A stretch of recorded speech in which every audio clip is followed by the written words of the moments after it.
A vague disclaimer is no one's friend. This podcast will look at episodes in relation to Buffy and Angel as a whole, and therefore contains spoilers for the entirety of both series. If you haven't seen all of Buffy the Vampire Slayer and Angel the series, go and watch them before you listen to this. Remember, you've been warned. The hardest thing in this world is to live in it. That's why there's us, champions.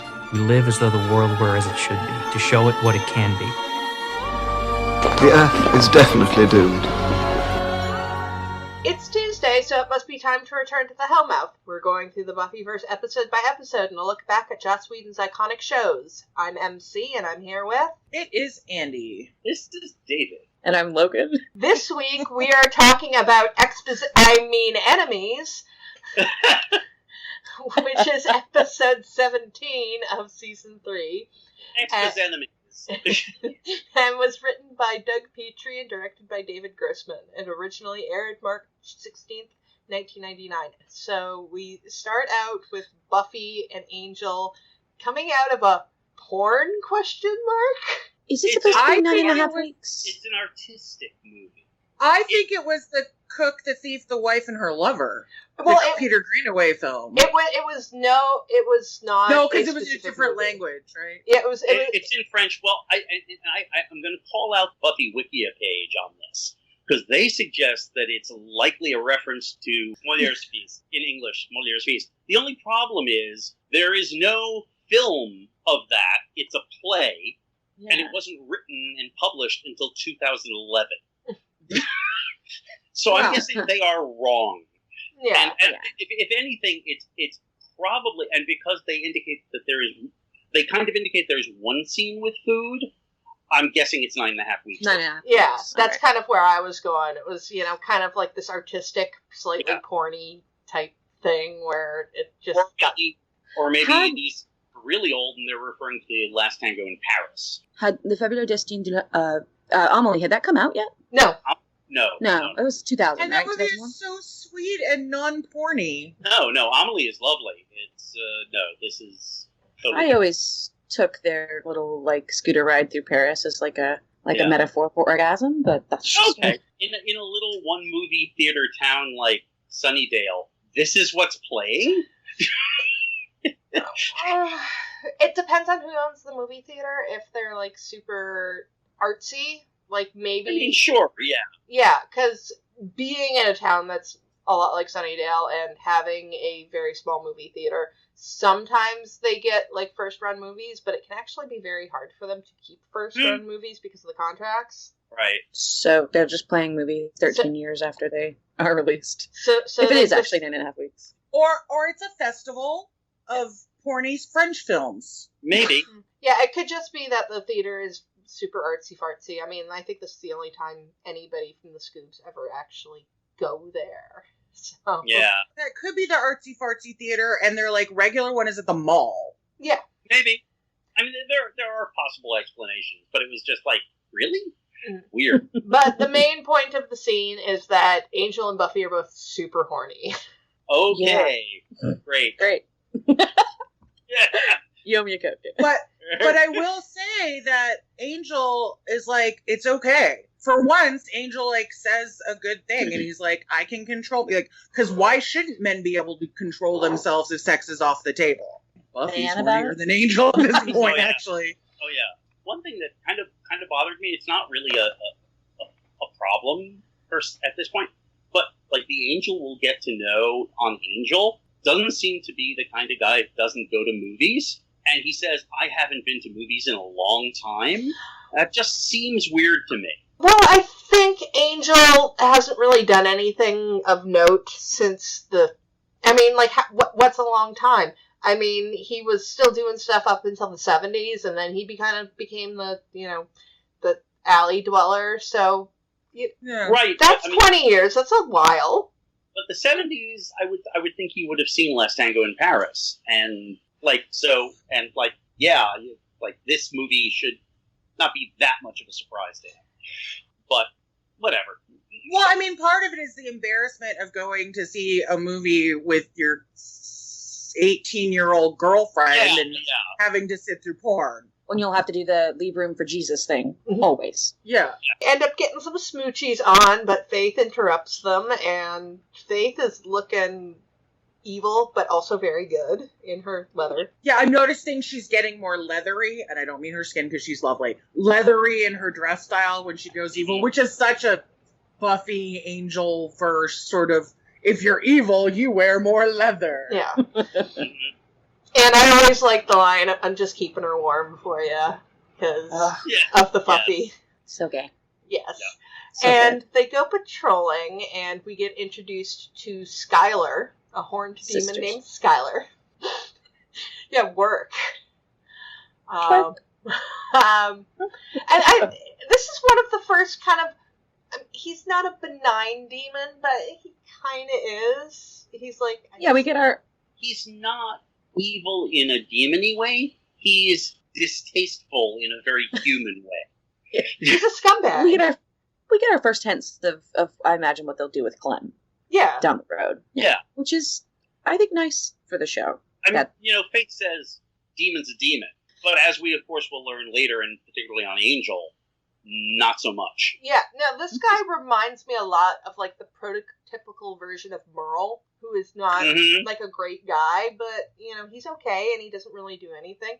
And, I mean, this guy just seems to want to get money so that he can get out of town because he's afraid of the mayor. If everybody else knew what the mayor was doing, unless they're the Scoobies, they'd want to get out of town. So it's like he's a pretty good guy, and I think this is an interesting episode to put that in. Yeah, I mean, his motivations are totally reasonable. Even if he is a scumbag.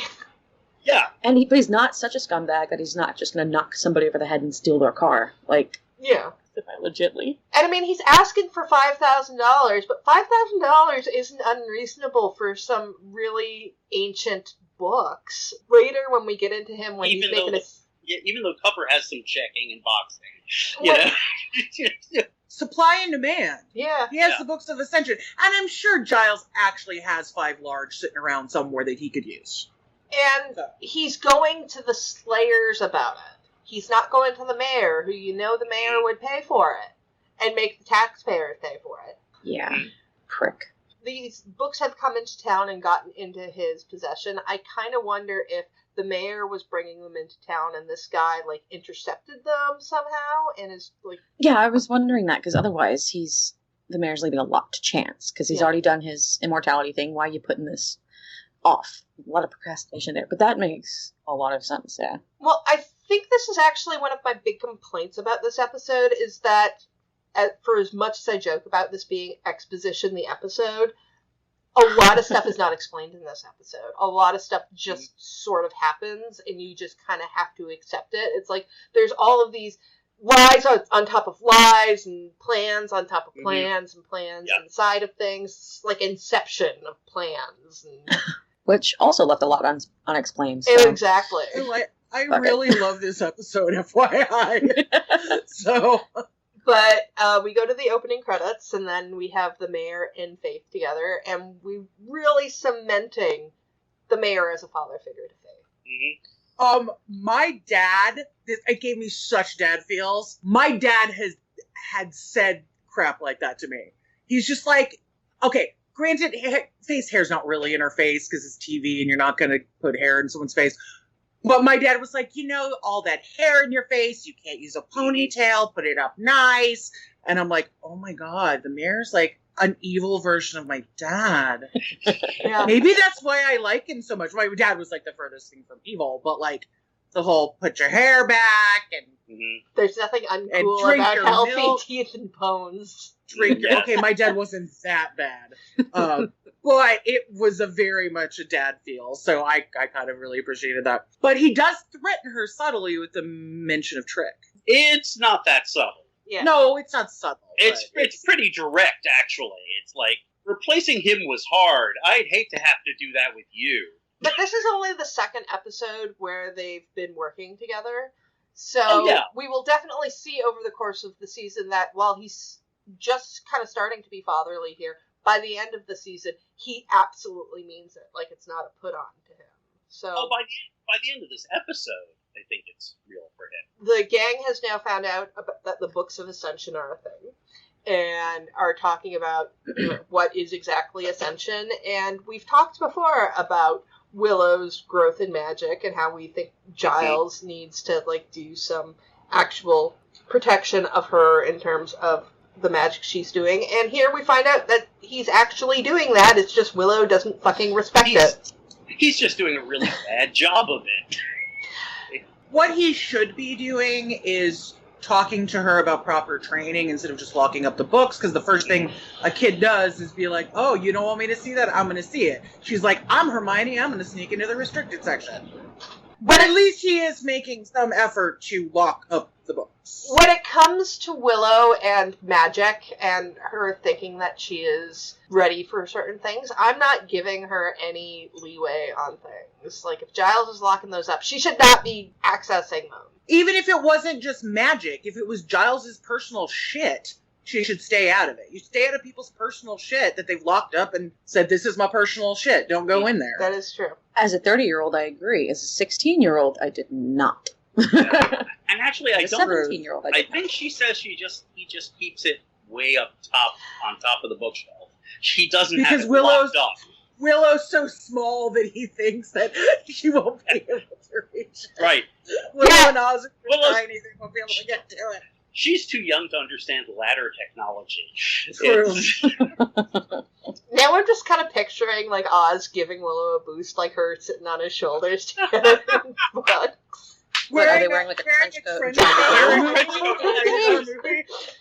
I really like the very good direction / writing when they're like, where are we going to get $5,000? And then Cordelia just walks in. Or who has $5,000? And Cordelia comes in. And I know she's like 18 and Wesley is indeterminate late 20s, early 30s, but I kind of find her pursuing him really cute. Oh, she is so transparent. It is just hilarious. And it becomes really obvious that Wesley does not have much experience with being around or dating the ladies. You know? Yeah, he's been a watcher. Is pretty cloistered. Yeah.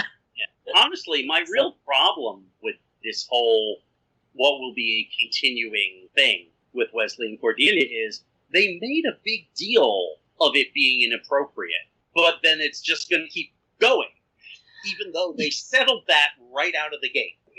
Well, see, they made a big... The problem I have with it is people keep on calling it jailbait, but how is this any worse than Buffy and Angel? Yeah, legitimately not. Yeah. Cordelia is actually 18, and Wesley is younger than Angel, not just in terms of, obviously Angel's like 200-something years old, but I would believe Wesley being 26. I know we've talked about how old Wesley is right now, but... I don't disagree with you. What I did, my point is it's bad writing. Yeah. No, it's bad thesis, basically, because they make the joke about jailbait, they make all that, but at the end of the day, don't really care. The same way they don't really care that Buffy is was 16 when she meets him, and he's the creeper factor in the writing of Buffy is there from the beginning. So why would they make even a big deal out of it when it's Cordy and they'll joke about it, but they don't really care. Right. They're playing the long arc joke. Again, I think I said this last week. It's like they will just ignore like anything about good writing or intelligent thought for the sake of a joke. Mm-hmm. And this is just an incredibly long setup for a joke. Yeah.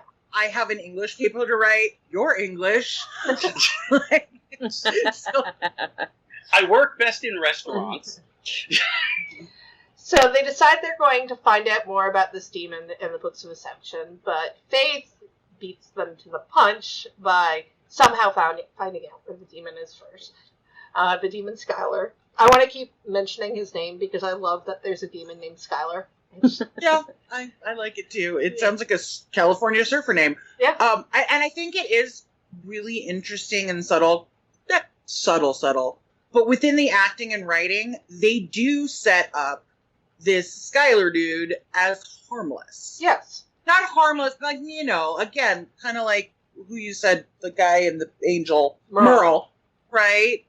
Weasley, but not trying to take over the world. He's not killing people as far as we know. He's just going about his demon-y business. And I think it's set up really well here with the small amount of time this actor has on screen, the way he plays it, the way Petrie writes it. Because then when Faith does kill him, it feels like she's done something wrong, even though it's a demon and not a human. So I think that was actually pretty genius. And the way they direct it, it doesn't feel like it feels when a slayer does her job, when she's slaying. It feels like murder. Yeah. Yeah. The only time he starts to act demon-y, where you start to hear the growling and stuff, is when Faith has already stabbed him. Yeah. So he is defending himself. He is doing what I would say is in his right to do. Like, if somebody's stabbing you, you're not just supposed to stay there and take it, you're supposed to fight back. So, I mean, Demon can use his demon-y stuff to stop some woman from stabbing him. Yeah, I mean, I think it works well. Writing, directing, acting of the whole thing. It works to show, and it also sets up that Angel premise for the spinoff. Exactly. About the demons that are not all bad or not all good, and, our Merles and our Lorns, of course. Mm-hmm. I noticed that, like, at some point, I think it's while they're in the library just before this, I think Wesley goes, "Where is Faith anyway? When has Faith ever come to these Slayer meetings?" Wesley, it's your job to know. Why are you asking that question? Well, that too. But it's like, but she's never there. I mean, they always shut her out or not invite her. After Faith kills Skylar, she goes to Angel with her hands covered in blood, and this is one of the things that the problems I have with this episode. Like, they set it up that she is upset, and she does seem legitimately upset, but then they play it like Faith is trying to set Angel up to lose his soul, and it just doesn't flow naturally for me. It plays odd. This is something that will actually, like, contrast with later when Buffy and Faith go to Skylar's apartment, because Faith is so bad at subterfuge there. She is like, I mean, basically everything about her, everything she says, all of her body language screams, "I'm the guy who killed him." But here she's like actually playing it well. So this dichotomy of her ability to put on that kind of performance is completely random. I'm going to defend it slightly. It's not completely logical, but I can see from a filmmaking standpoint how they're trying to make it so we don't figure this out at first. Is Faith really coming to Angel? Is it? So there is that sort of element of surprise later on. So again, I think this episode's really tight. I guess I'm sometimes able to look things because I find it exciting, and I think I love the player playing the player aspect of it, and I'm not like 100% disagreeing with y'all. I'm not. But I find it interesting in terms of the layers, in terms of the storytelling aspect of it, and maybe not the internal logic of it. I think maybe it's not so much the Faith visiting Angel scene that I have a problem with. It's actually a very good scene. It's the next scene where the mayor is with Faith. They imply that this was the mayor's plan to turn Angelus over to his side. I think it might have played a little bit better if Faith was really hurt by the fact that Angel had turned her down, and then the mayor is like, "I'm going to give my little girl what she wants." And then that's where the plan comes from. Because it kind of makes sense for Faith to get very upset by rejection and the mayor to want to give her what she wants, as opposed to this where it's like, I don't understand where everybody's plans are. Yeah, I think you're right. I think you're absolutely right. And I have to say, though, this scene has one of my favorite lines in the entire series, though. It's like, "There's more than one way to skin a cat," and I know this to be factually true. True. But gross. Back to that, though, I feel like Faith is, in her tough girl way, not wanting to admit it, is actually hurt by Angel's rejection. Yes, she's doing it because they're under the mistaken assumption that fucking someone makes him lose his soul. So she's trying to seduce him with her vulnerability and her angst and all that stuff, and is legitimately in her when she can't get him to give into that, because I think she wants Angel. Well, I'm not saying that she's not hurt. I'm just saying that her initial motivation going in there, I would have preferred it if it hadn't have been the mayor's plan, because also the mayor's plan just kind of comes out of nowhere. There was just something in there missing, where like maybe the mayor questioning, why'd you go to Angel, and then Faith trying to like play up. It's like, well, I wanted to turn him evil. Well, the mayor is talking with Faith, and he says that we're gonna do things differently because, fucking's not the only way to get Angel to lose his soul. Then we get to the Watchers researching and Buffy coming in. And one of the best, but also out of nowhere lines, and that's the girl makes Godot look punctual, which I think is a fantastic line, but I'm like... It is a fantastic line. But also it's like, Buffy, really? Totally out of left field. I do not think Sunnydale High's their curriculum is that good. Maybe the drama department did it, and they all had to go see it. I don't know, because I wouldn't teach Godot in high school. It's too. First of all, you need to actually see it or read to really kind of get that absurdist quality. It's a dense play. It's my favorite play of all time, but I still really love the line. It's also a too small of a cast for a high school to do. Yes. Yeah. No, you need. Yeah, for high school, you need a chorus. Well, that's I don't know. I do recommend seeing it in Dublin in like a 50-seat theater, though. It's great that way. It's amazing. I've seen it here locally at a really, really good theater that is about a 70-seat theater, and it's brilliant. I can't. Anyway, enough about Godot. Well, yes. One of my favorite things about this episode is Giles being upset about demons not being demony enough. Yes, it's so Giles.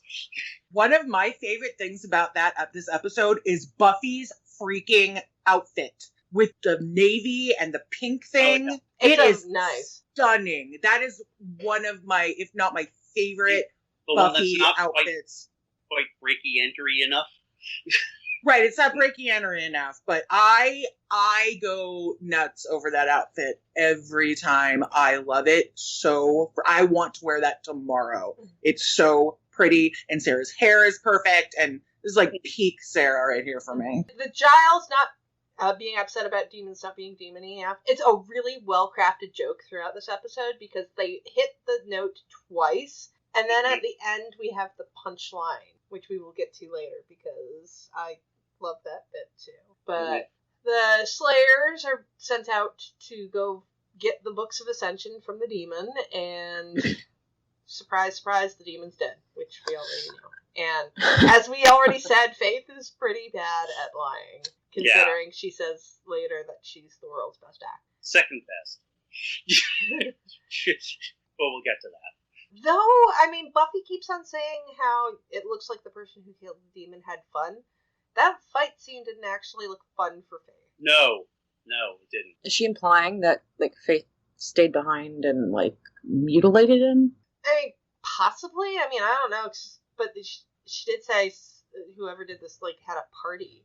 And that's not what we saw. This wasn't, like, a cold-blooded murder. Like, they were fighting with each other. Although Faith did have to, like, go back and stab him some more. So maybe it just looks like an extreme from the remains. I mean, we saw the actual action, which definitely is not played for fun, as being fun for Faith. But it's possible that just what Buffy sees is an extreme killing. I guess maybe that calls into question the actual timeline of the episode. Has the mayor contacted? I can't actually remember the punchline's name, but he's just called Sorcerer. Sorcerer, great.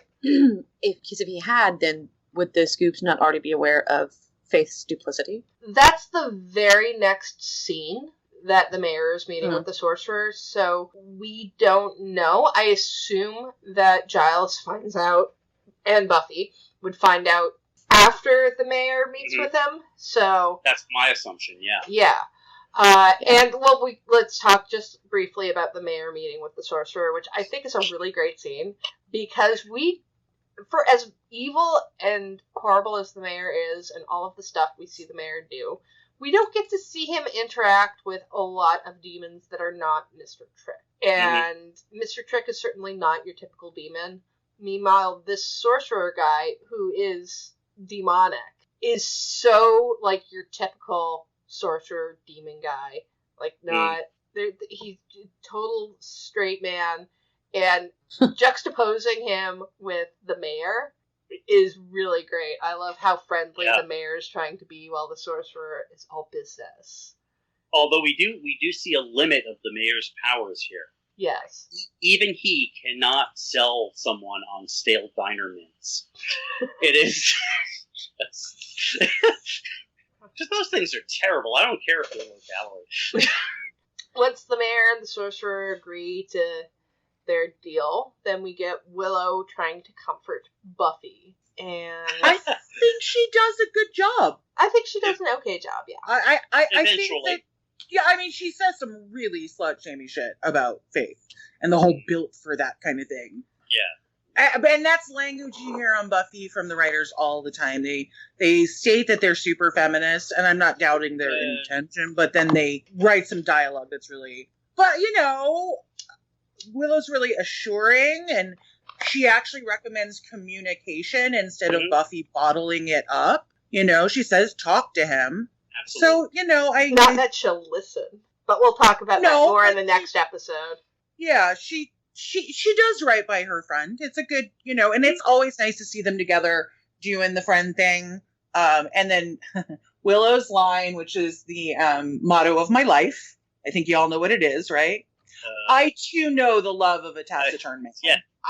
Yeah, sorry, I blanked there for a second. Yes. My partner is the most taciturn, soft-spoken man in the entire universe. So much so that my co-hosts on this podcast think he doesn't exist, or my mom is paying him to be my boyfriend. But it is sort of my motto. I kind of want to put that on a t-shirt. I too know the love of a taciturn man. If only you knew somebody who designed t-shirts. Yeah, but if only you would knew ask somebody me who about- designed t-shirts with a shop that you could all purchase those items from. And Allie's line of I give you leave to go. I just find Yes. It's cute, really, yeah. really, it's a great delivery. And of course, this is yet again just keeping track. The question of whether or not Angel breathes comes up again.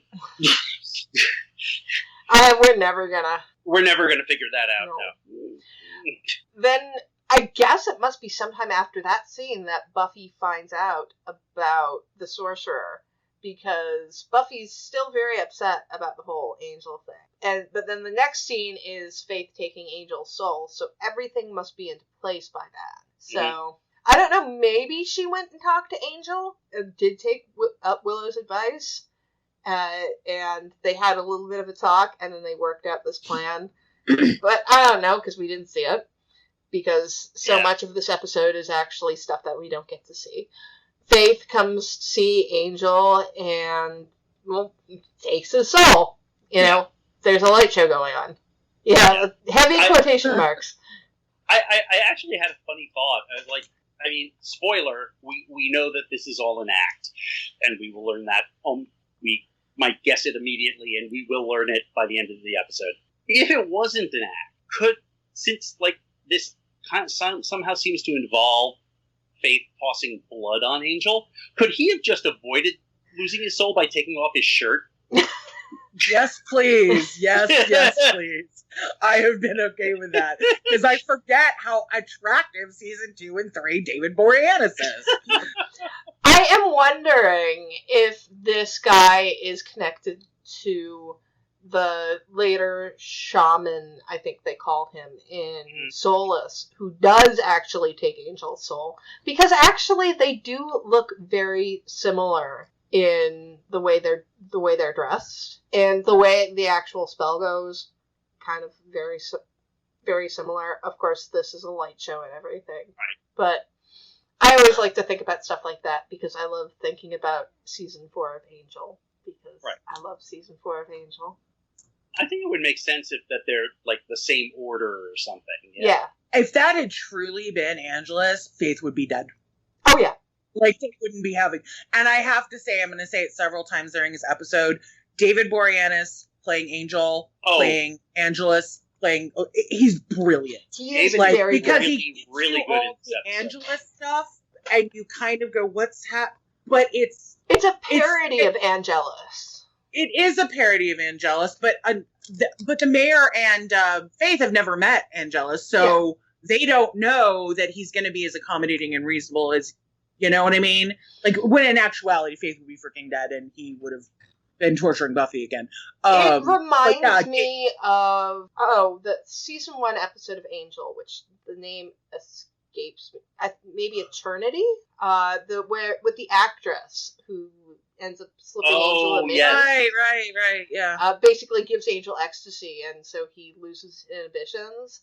And so the way Angelus, or quote-unquote Angelus, is acting in this is very much like that, because it's still Angel, but it's Angel kind of with like a little Angelus twist to it. David Boreanaz is phenomenal in this episode, is what I'm saying. He is phenomenal. So after Angelus is back, then we move to Wesley talking to the Scoobs about what the plan is. And we get a nickname for Cordelia that only ever happens this once. And that's Xander calling her Cece, which, if I remember correctly, is actually Charisma's nickname. Oh. I mean, it works for both of them. It does. Hey, that's cute. When she and I are hanging out next time, I'll call her Cece. And it's kind of like when I call Queen Latifah Dana when we go out to lunch, because she just trusts me enough to not have to use Latifah. These are all things that happen in my mind, okay?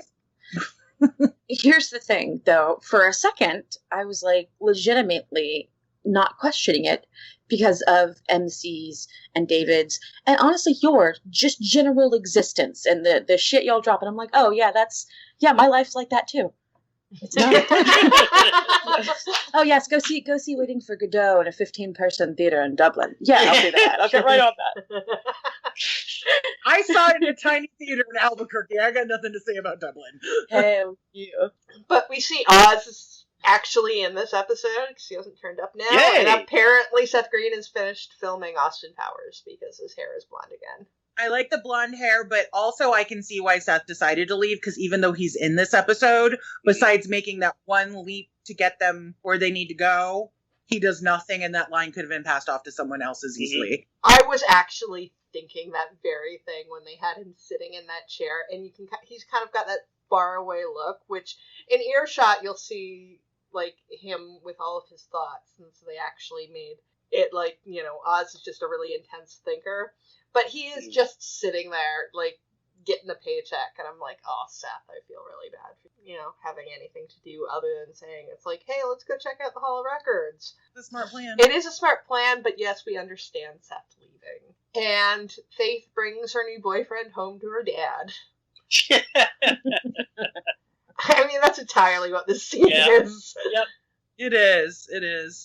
It's also a really good lead-in to Angel, the series, because Angel is sort of having to learn some skills about detectiving and subterfuge and kind of playing a different role, you know, instead of just this like mopey Angel. So I thought it was I think they're doing well with leading towards that spin-off and sort of having Angel do more things in different things. So I like that too. Definitely, yeah. And have her home by 11. Yes. Yeah, the dad is strong in this.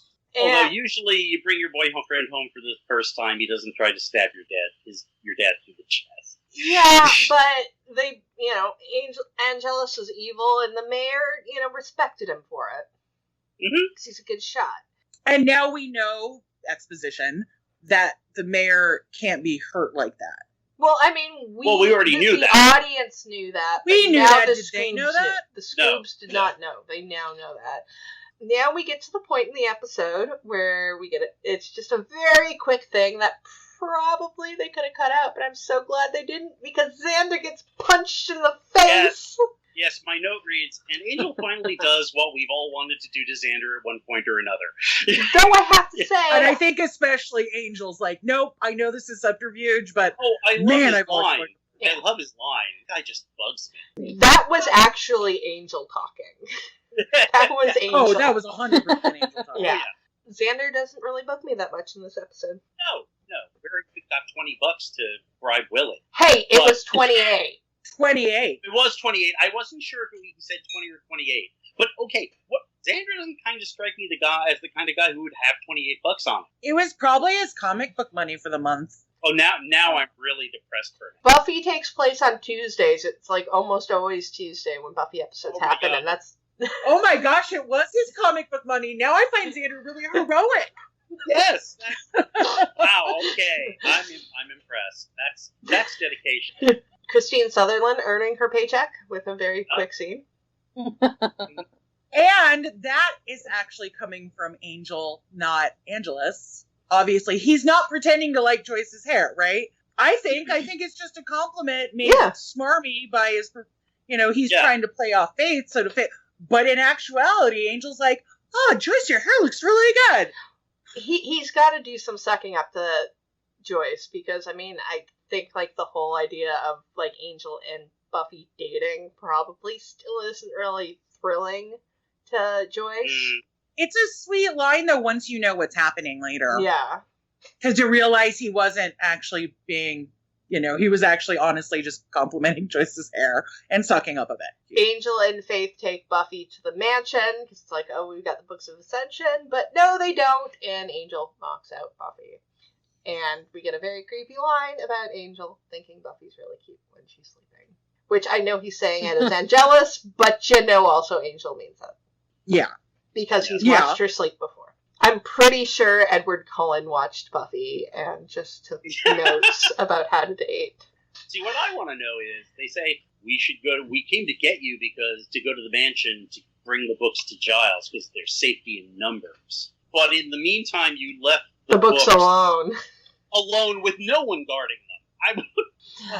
I guess there's a lot we can forgive, because we know that, like, a lot of this is an act. Yeah. But the gang breaks into the Hall of Records, and we find out for the first time that Mayor Wilkins has been around for a very long time. And we've debated in previous episodes whether or not there were mayors in the interim, or if he was just the mayor the entire time. I mean, even if there were mayors in the interim, it's still super sketchy that nobody realized that it was the same person until now. I mean, that's just Sunnydale. I still think it's one of those cases of someone else is the mayor, even though Wilkins is still controlling them, and he comes back as his own kid. As a point of reality, and I know that that's, crazy talk, but it's like, them going, it's like, yes, this is the same guy. That's a really sketchy assumption. Yeah, well, I mean, just look at, like, all of, like, the Keanu Reeves is immortal because of all of, like, the paintings that look like Keanu Reeves or whatever, so... It sort of reminds me of... It's the episode Rose, right, on Doctor Who? Yes. Where the guy has all the collection of the pictures of Christopher Eccleston's Doctor, and he's like, it's the same man, or at least it's, So it's got that kind of feeling to me. Yeah. And we know that Russell T. Davies was a big Buffy fan. Anybody who's lived in small town America knows that you're going to have the same mayor probably for your entire lifetime, because people don't really care. So it wouldn't surprise me at all if people were like, yeah, he was the mayor during my entire lifetime. How long was that? 100 years? Seems about right. What's that thing in Stephen King? Thinnies? Is that what they're called? Like weird thin places in between the fabric of universes? I think that's what being a mayor is. Just existing in that weird liminal space. Mm-hmm. Okay, so I just looked it up. As I've said previously, my hometown is pretty similar in size to Sunnydale. I have had the same mayor in my town for almost the entire time I've lived here, like 20 odd years. 28 years, actually, because we moved in 1990. I think there was like a brief period where she was not the mayor, and just this year she stopped being the mayor again because she's now the regional chair. So it's like, it's not unreasonable for the mayor to be the mayor like the entire time, and for people to just like not realize, like, yeah. And it's Sunnydale, so. And he built this town for demons to feed on. He built this city. I'm glad somebody else went there. I was just going to ask if he did in fact build it on rock and roll. It was... But love it. This scene where Xander comes in, and he's acting like, in other episodes, I would call Xander an ass the way he was acting here. But actually, everything he's saying, he's pretty justified in saying. Like, because, I mean, he's not being mean to Angel for the sake of being mean to Angel. Mm-hmm. It's like, it's the same thing he always says, it's just this time he has a reason. Yeah. But I think, like, the biggest thing that he's getting upset about is the fact that Faith is the one to, quote-unquote, turn Angelus. So, yeah, him lashing out at Wesley makes a lot of sense. So, like... And he's right. Yeah. In his lash out. He is responsible for Faith. Like, he should have been, like, that, David brings up, she's never invited to the meetings. Why would he think she's here now? Because he's not. Now, Wesley is doing things like working with the rest of them and actually trusting Giles and sort of having his mind turned towards that way, but he doesn't give a shit about Faith. Well, no one does. And I mean, nobody that's her whole arc. Which we can get into in the next scene where we have Buffy in chains, and this turns into exposition the episode. Because this... Yeah. It does, but the acting is so masterful. The acting, all of them, that I'm sort of like just caught up in it, and I think it's a really cool way to deliver the exposition for me. I think we approach the episode from two different perspectives, which might be why we have different opinions on it. Since I am so story-driven and you are more actor-driven, I can understand that they do great performances, but it's just so solidly, like, here is all of the evil planning that's going on. I kind of expect Faith to have a mustache that she should twirl. True. Mm-hmm. But I just thought it was a fun and interesting way to deliver that exposition without me being bored by it. Yeah, no, I mean, Eliza does a really great job, and it does add some layers to the character. Like, we do find out more about her history, because we knew her mother was dead. We didn't know her mother was an alcoholic who, mistreated her. And wouldn't give her a puppy. Yeah, and the writers know that all this exposition needs to come into this. So yeah. I think they have a clever and fun way of doing that. Because at this point, I remember watching these episodes for the first time being like, what the fuck is happening? And being, I mean, not that scared for Buffy because her name's on the show, but like being kind of taken in by all this because I'm a sucker. And so I don't know. For me, I found it to be a way to get the exposition out there without me being super bored. Yeah, I guess I kind of fall in between the two stools of you guys. It's where it's like, I totally understand the story perspective, and it's like, oh god, all this exposition, and I understand, I get the, like, it's really well acted, but the thing about exposition is sometimes you just have to do it. Well, yes. I think this was just, I don't know how they could have done it better. It's just a lot of exposition. It's setting up that Faith has turned evil. It's setting up the whole Ascension thing, and considering how many throwaway episodes they've had. I mean, not throwaway episodes in that they're bad episodes, but episodes that don't really contribute to the arc. They could have peppered things in. They do that very well, but they could have just done it a little bit better during this section, because I find from Bad Girls up until about Consequences that there's a bit of unevenness. No, I think it is absolutely, I think for the corner they've painted themselves into, this is as good a way to do it as they could manage. But it is a pacing problem. Yeah. Oh, no, I totally agree with that, MC. That they're Bad Girls and Consequences, I'm just sort of like, whoa.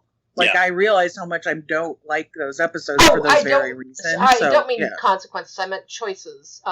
Kind of that block of episodes where we kind of go from Faith being evil up until, like, right before the Ascension. There's a little bit of unevenness where, they'll do, like, a fun Doppelgangland, and I know it's not a fun episode, but Earshot, which doesn't really deal with the main plot line. You'll have these one shots, and then you'll have these episodes where they really, like, top load them with exposition. Yeah. Like I definitely. It's the pacing.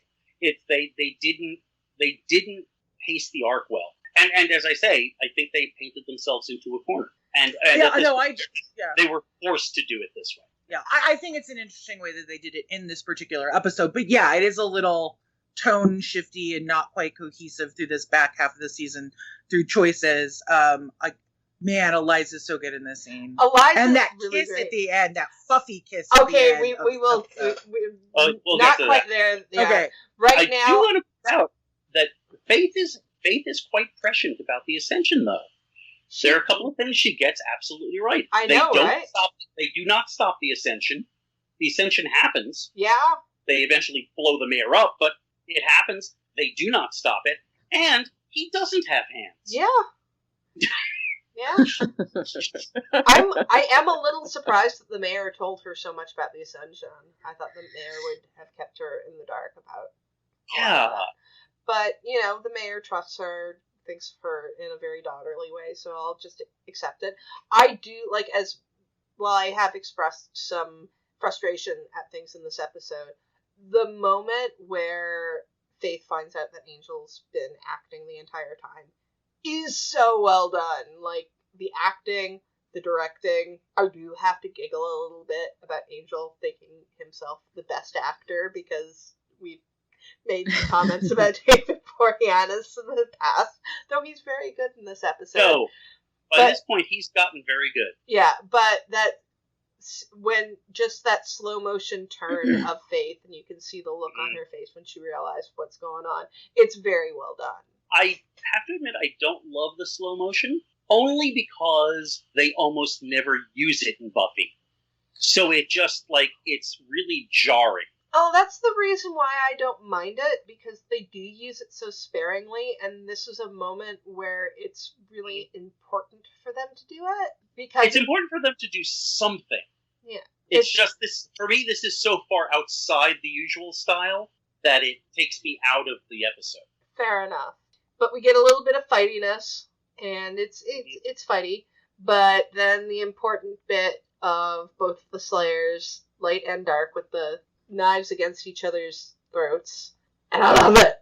I love the ho yeah. Faux yeah. Oh yeah. Faux yeah.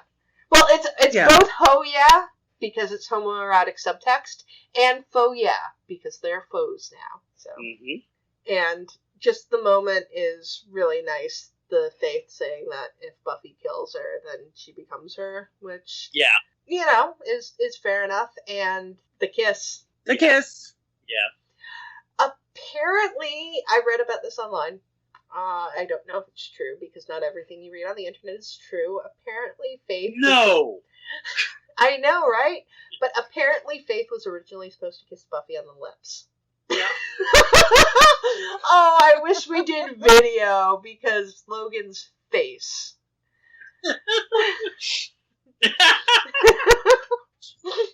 Could have had it all. Yeah, no, I would have lived for that. Yeah, me too. Absolutely.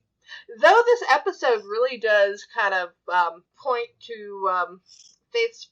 Well, I mean, I guess we already knew about Faith's problems with consent. But, she wanted to get with Angel, and so she had to take his soul away using black magic. As you do. As you do. And then this, non-consensual kiss with Buffy. And we know that later on it's going to just keep getting worse. So, damn, Faith, you make it really hard to like you sometimes. But also, I still like you, because that kiss scene was iconic. Would have been more iconic. Or been on the lips. But I do really love the thing about how, Faith says, if you kill me, it's you become me. Because it just shows how little it takes for one to go one way or the other. Yeah. So, after Faith runs out, we get to the library. We get the punchline of Giles having a problem with demons not being demon-y enough. And that's... they knew about everything that was going on with Faith because the demon sorcerer was introduced to his wife by Giles. Question about this. Is the wife human or a demon? No idea. I mean, I know it's not something that we know, but, did Giles introduce this demon to a watcher? Did Giles introduce this demon to another demon contact he had? Fanfic writers, please do something about this. Was the demon was that the first demon they tried to summon before Igon? And he was actually pretty benign, and so Giles introduced him to one of his clubby friends. Also, there's the question of whether or not this guy is actually a demon. Because, He's blue, he may isn't just he? be... Huh? He's blue, isn't he? I don't... His eyes light up. Yeah, but this may just be a human using, like, eldritch powers, and it has changed him in some ways. It doesn't actually make him a demon, but he has connections to mystical forces. Fair enough. I've always thought he It's was. a great joke, It's all though. unclear. It's all unclear. It's a great joke. It's one of my favorites. Oh, yeah. Where, it's like, I introduced him to his wife. Mhm. And it's the perfect way to, like, end the storyline with the Scoobs. And then we get a quick scene of Faith and the mayor. And this scene is just... The thing that makes this scene was not even intentional. And that's Faith laughing, which is so fucking beautiful.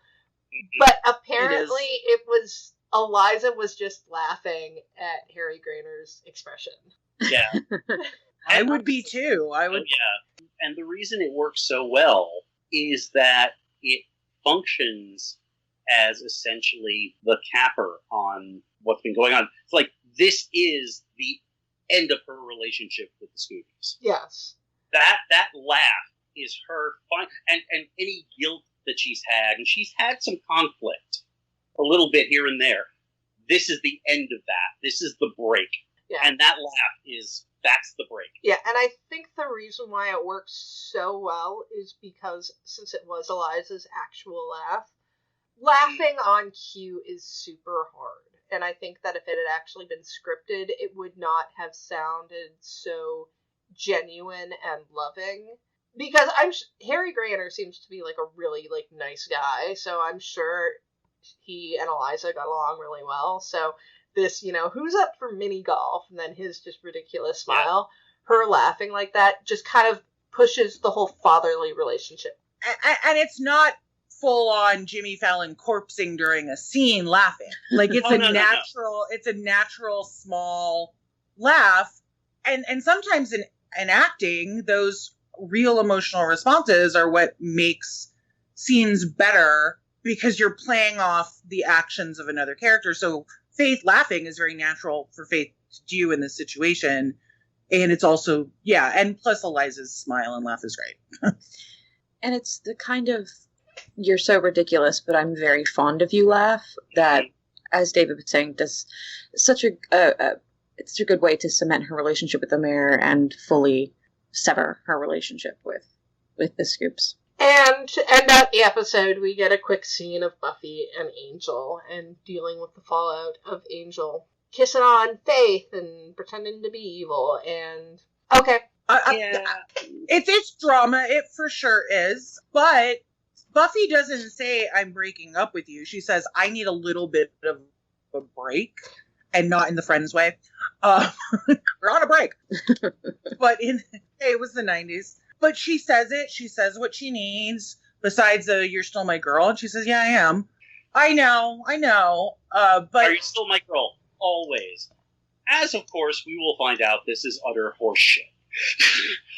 Well, sometimes you say things when but she's trying to be honest about what she needs. And that is a break. Yeah. She doesn't say, I don't ever want to see you again. She says, I need to cool down and get my head right about this. And they do get back together because they were never broken up, right? Yeah. We'll talk more about their relationship in Earshot, because their relationship is kind of it's kind of left hanging, and it'll be picked up again in that episode, which is going to be the next one. So yeah, I mean, she said I need a break, and she got her break, and she was emotionally open, and talked, which is what Willow told her to do. So I don't see it. I actually kind of see it as a positive for Buffy. I mean, I don't have a real problem with it, other than the fact that I'm bored of Buffy and Angel. Well, yeah. Truth, but yeah. Just when they start getting really mature with each other. Great.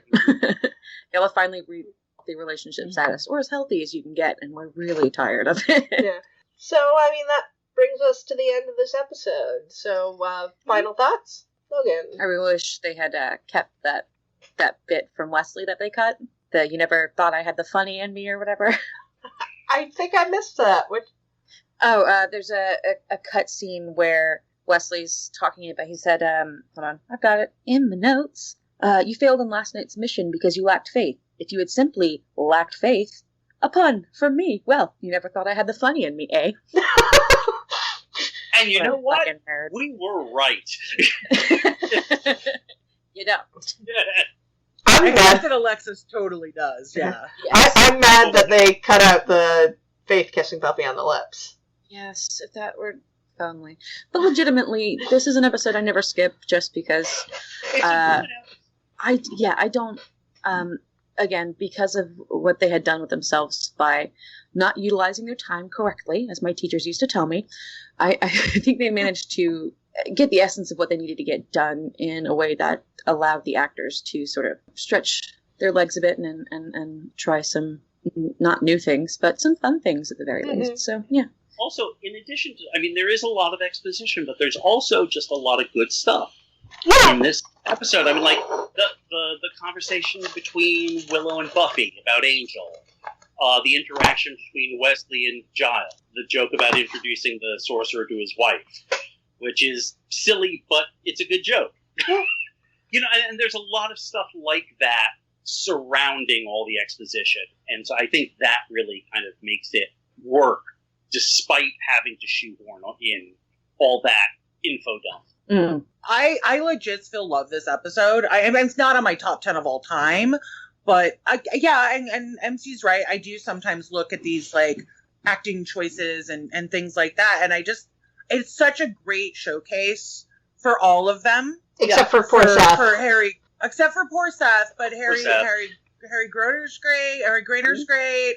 Nikki even has his moment there. Other than Seth, everybody everybody sort of has, their little moment. Willow is Willow, but has great lines, and then Eliza, Sarah, and David give really amazing performances and work really well together. And I find Eliza's performance really powerful about the, you get the mom, you get the friends, you get the watcher, and what do I have? And breaks my heart, Faith as usual. But I actually really, really, really like this episode. So. Yeah, I think for me, this is one of those episodes that I don't skip this episode when I watch the show, but we've talked before about how our analysis of episodes can actually kind of ruin an episode that we like because we're looking at things a little too closely, which is just the nature of our beast. That's, what we decided our show's going to be. What I decided the show's going to be. Yeah, I kind of brought it on myself, but I do enjoy this episode. It's just there's some stuff in it where me as a writer is like, well, I'm not too sure about this. So, yeah, I like it, but it's probably not going to hit my top 5.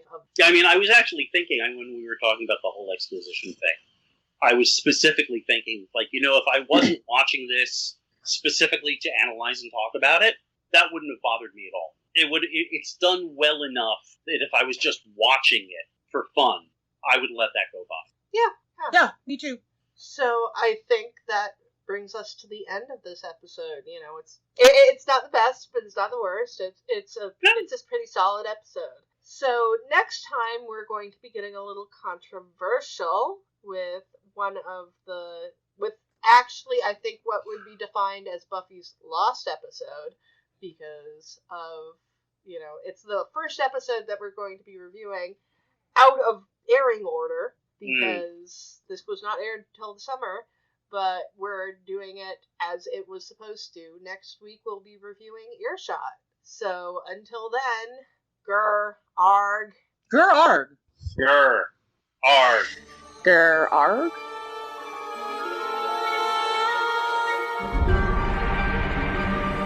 We'd like to thank everyone who downloaded the podcast, and an extra special thanks to everyone who shared, liked, and subscribed on social media. If you'd like your questions or comments read on the show, you can contact us on our website, returntothehellmouth.com, on YouTube, Tumblr, and Facebook at Return to the Hellmouth, on Twitter at HellmouthReturn, or on email at returntothehellmouth@gmail.com. We'll be sure to read your comments on the show. Be sure to rate our show at iTunes and Stitcher, and check out our show merchandise on TeePublic and Redbubble. See you on Tuesday. Grr, arg.